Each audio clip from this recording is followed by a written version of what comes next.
3천여 명에 달하는 법관 중에 150명도 안 되는 우리법 연구회 사람들이 어떻게 대한민국 사법체계를 이렇게 주무를 수 있겠습니까? 이 사람들이 결국 대통령을 탄핵, 구속 사태를 이끌어가고 있는 대한민국 법치주의를 붕괴시키는 장군님들입니다. 공수처장 사퇴하라! 사퇴하라! 사퇴하라! 사퇴하라!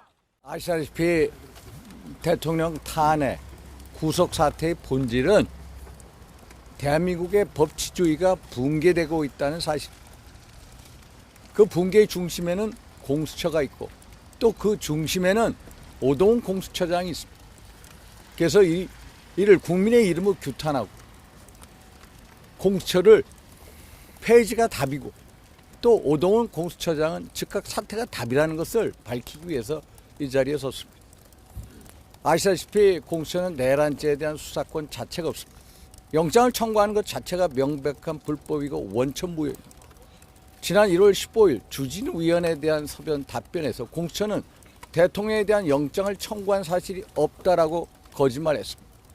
그런데 대통령 변호인 측이 7만 쪽에 달하는 수사 기록을 통해서 지난 12월 6일, 12월 8일 대통령을 피의자로 한 통신영장, 압수수색 영장을 중앙지법에 청구했다가 기각당한 사실을 발견했습니다. 주 임무 종사자들까지 하면은 중앙지법에 무려 16차례, 동부지법에 한 차례 기각당한 사실을 알게 된 것입니다.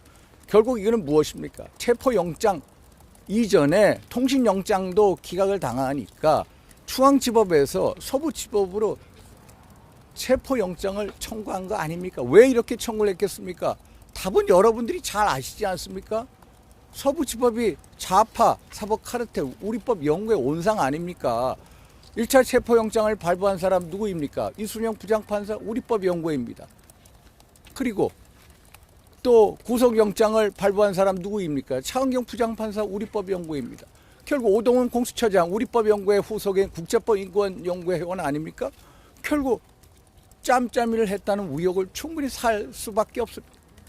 중앙지법을 한번 보십시오. 제가 1월 초부터 계속해서 여러 차례 중앙지법에다가도 대통령에 대한 12월 3일 비상계엄 이후에 대통령에 대한 체포영장, 구속영장, 압수수색영장을 청구한 적이 있는가 했는데 1월 16일 저희 사무실에 대한 답변에서 공수처가 중앙지법에 체포영장을 청구한 적이 없다라고 했습니다.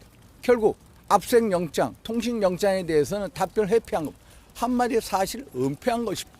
결국 이를 통해서 우리가 알게 됐습니다. 공수처야말로 불법 수사처임을 알게 됐습니다.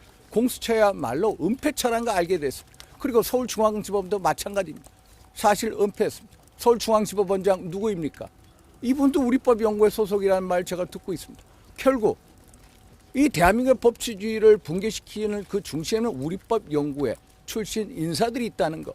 그 사람들이 좌파 사법 카르텔을 만들어서 대한민국의 법치주의를 무너뜨리고 있다는 사실. 그래서 제가 계속 주장을 합니다만 공수처, 서부지법, 중앙지법의 원장, 관련자들에서 핀셋 국정조사가 필요하다. 또 대통령 변호인단 측에서 이들에 대한 검찰에 고발을 한 이상 빨리 수사를 받아야 된다. 이런 말씀을 드립니다. 그래서 결국 우리는 대한민국의 법치주의를 수호하는 길은 이 사람들이 주축이 된 좌파 사법 카르텔을 빨리 해체시켜야 된다. 특히 그 중심에 있는 우리법 연구회, 그 연구회가 회원이 누구인고 그리고 어떤 활동을 하는지 그 내역조차 밝히지 않고 있습니다. 그런 우리법 연구회 국민의 힘으로 반드시 해체시켜야 된다. 3천여 명에 달하는 법관 중에 150명도 안 되는 우리법 연구회 사람들이 어떻게 대한민국 사법체계를 이렇게 주무를 수 있겠습니까? 이 사람들이 결국 대통령을 탄핵, 구속 사태를 이끌어가고 있는 대한민국 법치주의를 붕괴시키는 장군님들입니다. 그래서 국민의 이름으로 이들을 규탄하고 이들을 빨리 국정조사대와 수사대에 올려서 진실을 밝혀야 된다. 이를 촉구합니다. 이상입니다.